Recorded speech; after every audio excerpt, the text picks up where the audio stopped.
आज का टॉपिक है इन्फ्लुएंज़ा। इन्फ्लुएंज़ा डिजीज़ के बारे में हम डिटेल में पढ़ेंगे। Introduction, definition of influenza, incidence, aetiology, reservoir of infection, source of infection, host factor, environmental factors, mode of transmission, how influenza transmit, incidence, pathophysiology, clinical features, क्या क्या हमें साइन एंड सिम्टम्स देखने मिलेंगे, complication of influenza, risk factor, lab diagnosis, lab investigation और हमें कैसे precaution लेना है, prevention of influenza and last treatment of influenza.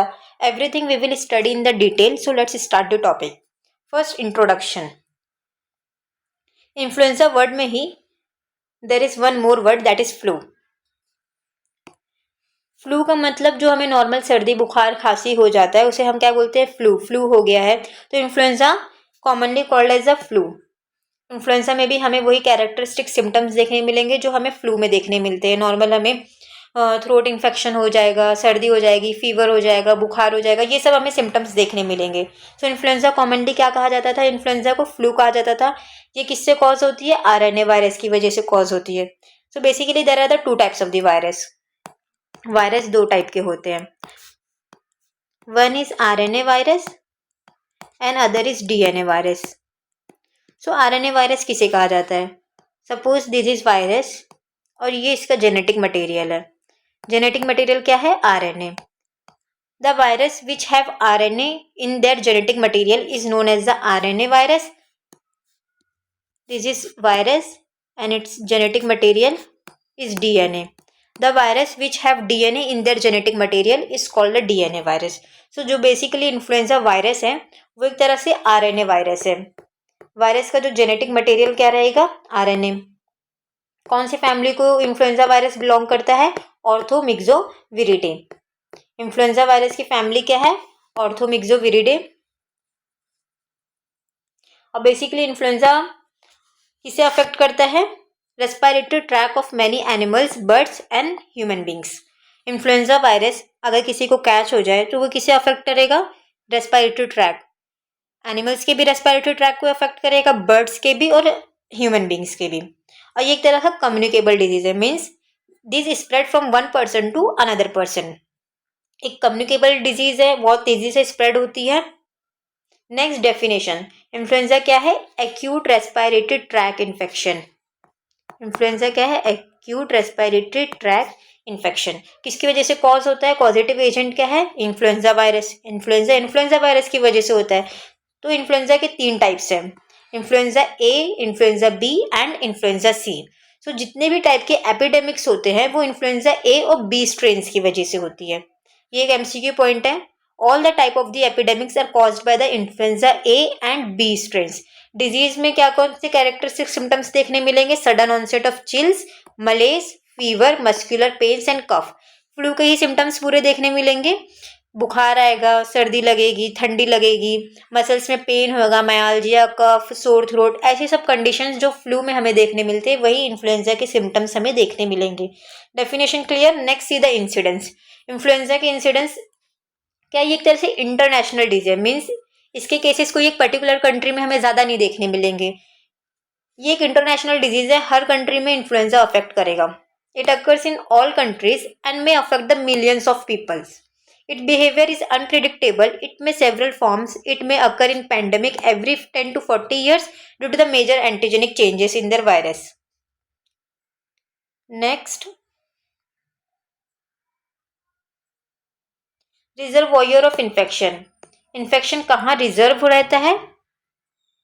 So reservoir of influenza virus basically कहाँ रिजर्व रहता है, इसका इन्फेक्शन एनिमल्स एंड बर्ड्स में। एनिमल्स को भी होता है, बर्ड्स को भी होता है, तो उनमें इन्फ्लुएंजा वायरस रिजर्व रहेगा। Many influenza virus have been isolated from the wide variety of the animals and the birds, such as swine means pig. Pig में भी इन्फ्लुएंजा वायरस रिजर्व रहता है, horses, dogs, cats, domestic poultry, wild birds etcetera. So इसका reservoir of infection क्या है, animals and birds. Next, period of the infectivity. Virus is present in the nasopharynx from 1 to 2 days before the onset of symptoms. Symptoms आने से पहले, लक्षण आने से पहले वायरस नेजोफेरिंग्स में 1 से 2 दिन के लिए रहेगा और सिम्टम्स आने के बाद भी वायरस नेजोफेरिंग्स में 1 से 2 दिन के लिए रहेगा। Next, host factor, age and sex. Influenza affects all ages and both sexes. तो जेंडर रेशियो इक्वल है, फीमेल्स मेल्स में बराबर होता है, ऐसा नहीं है कि male is more commonly affected than female. Attack rate is lower among the adults. Children constitute an important link in the transmission chain. So, influenza disease के अटैक अडल्ट में कम होते हैं, चिल्ड्रन में ज़्यादा होते हैं, ओल्डर एज ग्रुप में ज़्यादा होता है because their immunity is low. Next slide is about the mortality rate. The highest mortality rate during an epidemic occurs among the certain high risk group in the population such as the old people, generally above the 60, and infants under the 18 months, the person with the diabetes, chronic heart disease, kidney and respiratory ailments.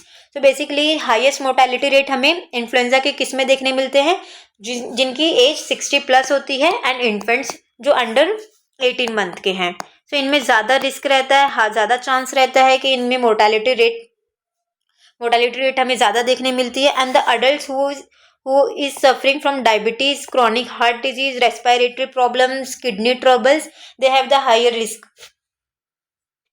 because their immunity is low. Next, see the environmental factor. Season winters. As we know, हमें basic flu winters में या फिर environment change होने में, sudden change होने में flu के symptoms, flu के कंप्लेंट्स आने लगते हैं। तो इन्फ्लुएंजा बेसिकली एक टाइप का फ्लू ही है, तो इसके भी विंटर्स में केसेस हमें ज़्यादा देखने मिलते हैं। And next environmental factor is over crowding enhances the transmission of the infection. The attack rates are higher in the close population groups such as a school, institutions, ship. तो over crowding से भी ज़्यादा chances होते हैं, ज़्यादा risky होता है कि इन्फ्लुएंजा वायरस वन पर्सन से अनदर पर्सन में ट्रांसमिट हो। As you know, it is the communicable disease. It spreads from one person to another person. Mode of transmission देखते हैं कि इन्फ्लुएंजा वायरस कैसे ट्रांसमिट होता है। Influenza is transmitted from one person to another person. Basically it is a droplet infection और droplet nuclei created by sneezing, coughing और talking. ये diagram है, चार्ट में देखते हैं। ये एक इन्फ्लुएंजा से पॉजिटिव पर्सन है, इन्फ्लुएंजा वायरस से इन्फेक्टेड पर्सन है। सो ये एक ड्रॉपलेट इन्फेक्शन है, मीन्स ये पर्सन जब भी कफ करेगा, खांसेगा, स्नीजिंग होएगी, टॉक करेगा, बात करेगा, तो इसके वायरस ड्रॉपलेट इन्फेक्शन है, तो इसके वायरस एयर में आ जाएंगे। या तो फिर कोई ससेप्टेबल इंडिविजुअल अगर इसे डायरेक्ट कॉन्टैक्ट में आए तो ये इन्फ्लुएंजा वायरस से पॉजिटिव हो सकता है। और ये एयर को अगर ये इनहेल कर ले, अफेक्टेड एयर को, ड्रॉपलेट न्यूक्लिया है, तो भी इसे इन्फ्लुएंजा वायरस हो सकता है। Next, incubation period is 1 to 4 days. Let's see the pathogenesis of influenza. Virus catch करने के बाद वायरस कहाँ जाएगा? रेस्पिरेटरी ट्रैक में। Virus enters into the respiratory tract. Basically किधर? Superficial epithelium of the respiratory tract. वहाँ वो क्या कॉज करेगा? इन्फ्लामेशन की प्रोसेस होगी, इन्फ्लामेटरी मीडिएटर्स रिलीज होंगे और एंड प्रोडक्ट क्या होगा? नेक्रोसिस हो जाएगी। और फिर हमें रेस्पिरेटरी ट्रैक के क्लिनिकल फीचर्स देखने मिलेंगे। Next, clinical features. Face flushed रहेगा, आईज एंड थ्रोट कंजेस्टेड हो जाएंगी, टेम्परेचर 38 डिग्री सेल्सियस और 41 डिग्री सेल्सियस। माइल्ड फीवर भी देखने मिल सकता है इन्फ्लुएंजा में, और हाई ग्रेड फीवर भी देखने मिल सकता है इन्फ्लुएंजा में। ये साइन है।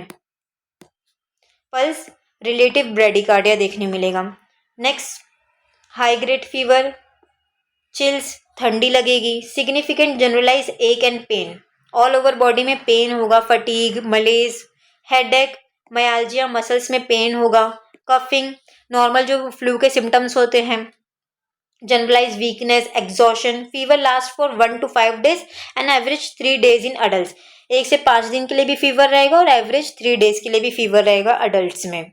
सिम्टम्स ऑफ इन्फ्लुएंजा, सेंट्रल में हेडेक होगा, सिस्टमिक फीवर रहेगा, यूजुअली हाई ग्रेड का फीवर होता है, sometimes low grade fever.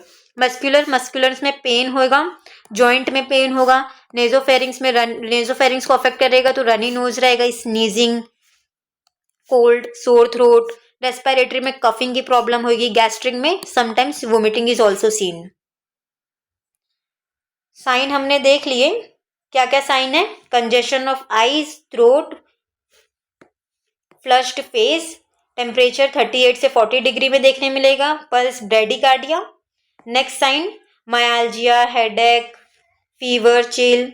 Next, symptoms. Symptoms of influenza. Some symptoms can start quietly suddenly 1 to 2 days after the infection. Infection catch करने के बाद symptoms suddenly आएंगे 102 दिन के अंदर. फीवर कैसा रहेगा? पेशेंट टू पेशेंट चेंज होता है. Some patient feels the low grade fever, some patient feels the high grade fever. So fever range करता है. किसी किसी में लो ग्रेड फीवर होगा एज 100 डिग्री फ़ारेनहाइट और some patient feels develops high grade fevers 104 degree Fahrenheit. ये हो गया फीवर के बारे में. नेक्स्ट कफ कैसा रहेगा? इनिशियली मिनिमल कफ रहेगा, ज़्यादा कफिंग की प्रॉब्लम नहीं होगी. और जैसे जैसे डिजीज प्रोग्रेस करेगी, इन्फेक्शन इवॉल्व होगा, पेशेंट में नॉन प्रोडक्टिव कफ की कंप्लेंट होगी, चेस्ट पेन होगा, डिस्निया होगा, सांस लेने में उसे दिक्कत होगी, डायरिया भी हो सकता है चिल्ड्रन में. Next sore throat. Infection virus अगर एंटर कर जाए थ्रोट में तो कौन कौन से सिम्टम्स हमें देखने मिलेंगे? फेरिंग्स स्वेलन हो जाएगा, टेंडर हो जाएगा, रेड हो जाएगा. Headache basically frontal type of headache होगा, ऑर्बिटल हेडेक प्रेजेंट रहेगा, बट ऑर्बिटल हेडेक कॉमन है, हमें ज़्यादा ऑर्बिटल हेडेक देखने मिलेगा. मायाल्जिया मसल्स में पेन देखने मिलेगा.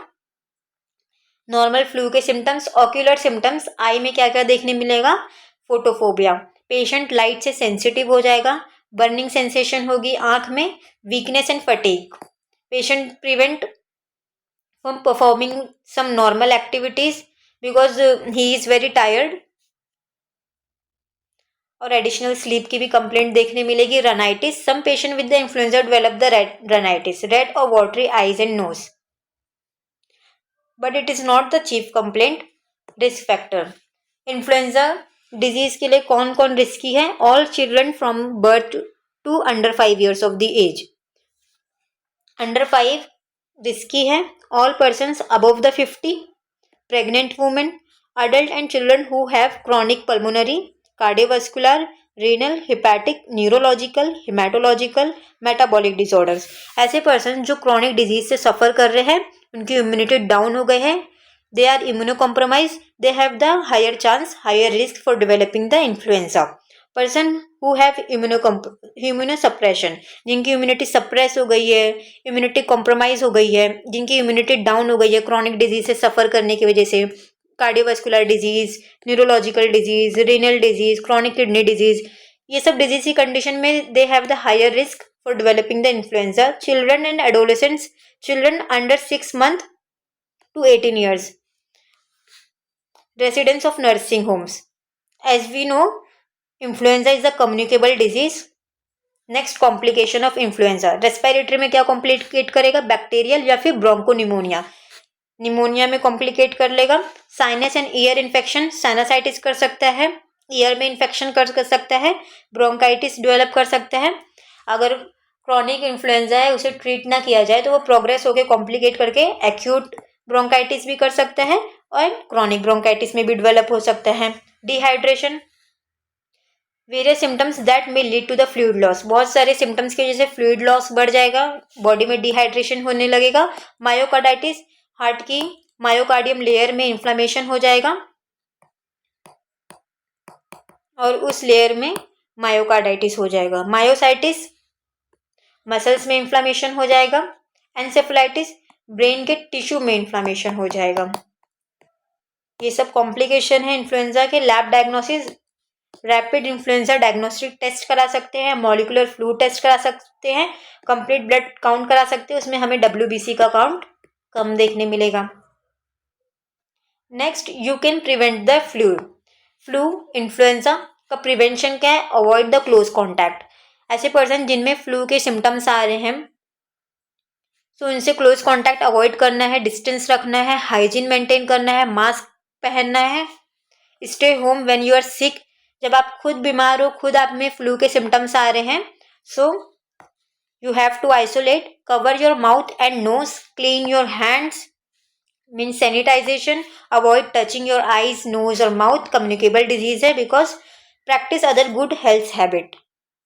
Next, treatment of the influenza. Antiviral drugs देते हैं. These are the antiviral drugs, you can go through it. Dose schedule for the drug. Thank you.